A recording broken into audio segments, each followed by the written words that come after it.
Alrighty, good morning, everybody. On this Tuesday morning, the Iceman is here, and I'm going to talk a little bit about Monday Night Raw.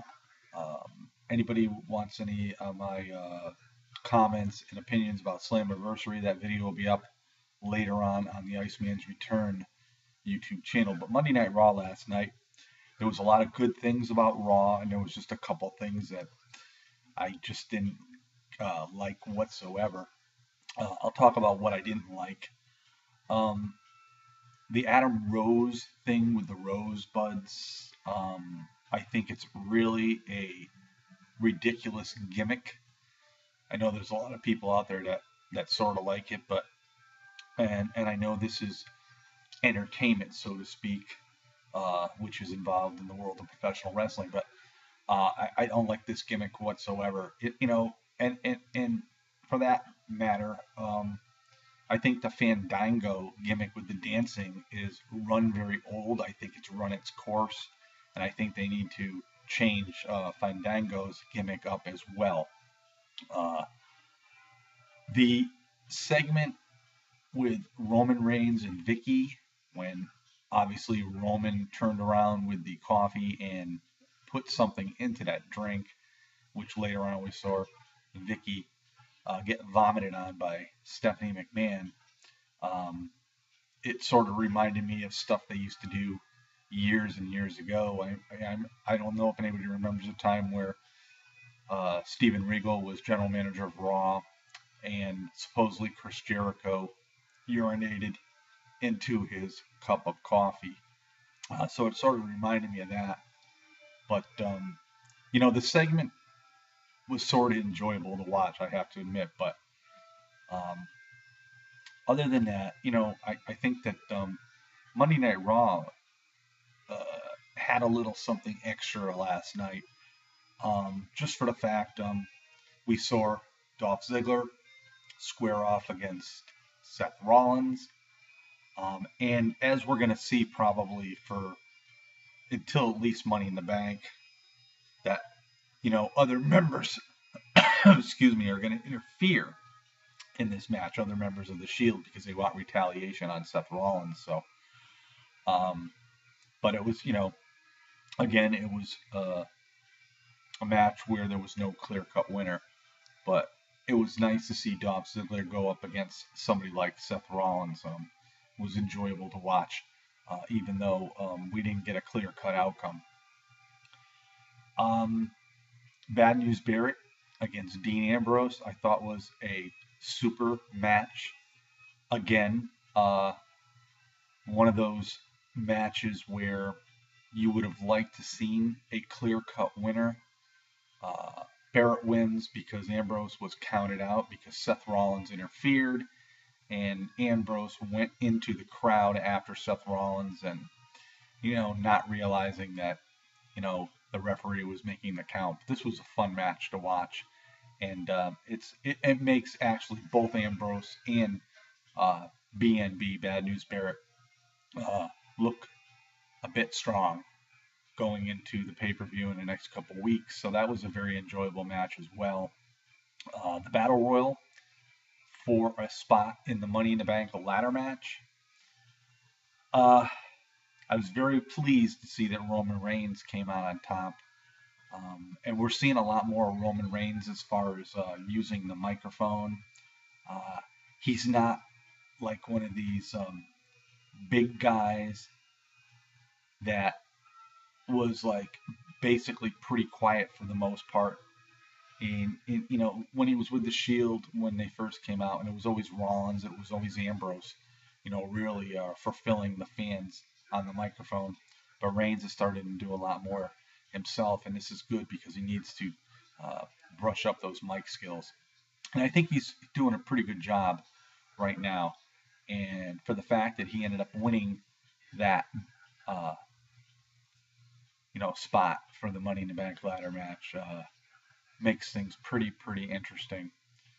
We already know that Bray Wyatt qualified on SmackDown, so there's one more spot really pretty much left. And of course, the corporate came out in the beginning of the show and was basically stated that Ambrose and Reigns were not going to have the opportunity to compete in the Money in the Bank ladder match, and they also said the same thing about John Cena. But they did tell John he'll have a match later on in the night, a stretcher match with Kane, and if he can defeat Kane, then he will be the final spot for the Money in the Bank pay-per-view. Now, as everybody, listening and hearing this, you're saying, oh, Cena and Kane in a stretcher match, pretty interesting. But I would have to say that this match, which main evented last night's Raw, was actually absolutely pretty darn good. And there was a lot of step throwing and whatnot, and you thought for a moment that there was going to be no clear-cut winner because there was, interference once again. But with everybody coming out and protecting each other, it paved the way for John Cena to finally, put the nail on the coffin and get Kane on that stretcher, push him up the ramp, cross that yellow line, and, qualify the last member in the Money in the Bank ladder match. So we got all the qualifiers, all set now. Another thing I thought was pretty interesting on Raw was Cody Rhodes' new gimmick character, Stardust, teaming up with Goldust, and I thought that was pretty interesting. I sort of like that character. We'll just see how far that goes. But it's something new and something different for Cody Rhodes, and it's sort of on the plan of Goldust, but in like the opposite type of personality, basically. But I really did enjoy that as well. So overall, I thought Monday Night Raw was a pretty good show. I don't know how well they're going to do as far as the ratings go. I know a lot of people are probably very unhappy that Cena ended up qualifying. In my eyes, though, with all the qualifiers there, you have Randy Orton, who was given the opportunity to qualify without having to earn it, but he was the WWE World Heavyweight Champion before Daniel Bryan, and he never did get his rematch. So I guess indeed that's worth qualifying. We have Sheamus, we have Alberto Del Rio, we have Cesaro, we have Bray Wyatt, we have John Cena. It should be an interesting Money in the Bank ladder match, and Roman Reigns has the opportunity to get the opportunity to become the next WWE World Heavyweight Champion. Now, in my eyes, who would I think would come out on top? I am a John Cena fan, but I don't see Cena winning the title. I don't see Roman Reigns getting it this soon. It won't be Alberto Del Rio because his time has come and gone. I think the movement isn't there for Alberto. Cesaro, that's an interesting point. And then you have Bray Wyatt and Sheamus. So it's really somewhat of a toss-up in my eyes, but they've been pushing Cesaro being a Paul Heyman guy. I just don't think the push is really working as good as they would expect. So I do feel that anyway, whoever gets the belt, it's going to be like a transitional type champion, probably until Daniel Bryan comes back. But then again, plans do change within the WWE so quick. They actually change minutes before a Raw show even kicks off. So it's interesting.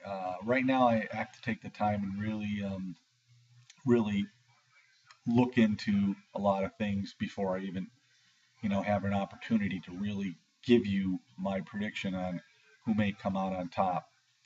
I mean, I would like to see Roman Reigns win, but then again, Bray Wyatt being pushed so hard and becoming so popular, where would that leave him? So there's just a lot of variables involved. So we'll just have to wait and see. We got Money in the Bank will be in like almost 2 weeks, a little less than 2 weeks. So it should be pretty interesting. We got another Raw show uh, to air prior to Money in the Bank. So one just has to wait and see. So all right, everybody. Hope all those that watched Raw enjoyed it. It's a beautiful Tuesday out here in Connecticut, and enjoy your day. Peace out, everybody.